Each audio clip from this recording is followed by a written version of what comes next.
এদিনাখনৰ কথা। এবাৰ এটা গৰমৰ দিনত এখন জংঘলত এটা শিয়াল থাকিছিল। তাৰ নাম আছিল শিয়ালু। শিয়ালু চালাক আছিল, কিন্তু অলপ অলস আৰু খোৱাৰ বাবে সদায় কিবা সহজ উপায় বিচাৰিছিল। এদিন শিয়ালু গধূলি বেলিকালি জংঘলৰ মাজেৰে ঘূৰি ফুৰিছিল। বেলেগ বেলেগ ঠাই চাব গৈ থাকোঁতে শিয়ালু হঠাৎ এটা ডাঙৰ গছত আঙুৰৰ থপাথপ ফল দেখে।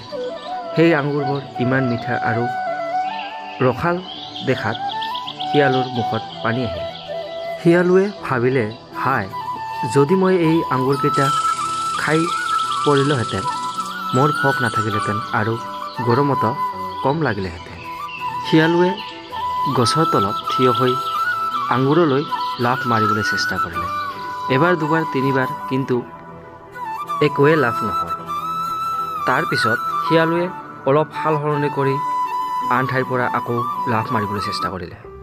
কেইবা ঘণ্টা ধৰি সি চেষ্টা কৰি আছিলে, কিন্তু বয়সটো অলপ বেছি হোৱাৰ বাবে ওপৰলৈ উঠিব নোৱাৰিলে। অৱশেষত ক্লান্ত হৈ সি ক'লে, এই আঙুৰবোৰ পকা দেখা গৈছে, কিন্তু সঁচাকৈয়ে টেঙা হ'ব, মোৰ ইয়াৰ প্ৰয়োজন নাই। এই বুলি শিয়ালজনে বাৰী এৰি গৈ গুচি গ'ল।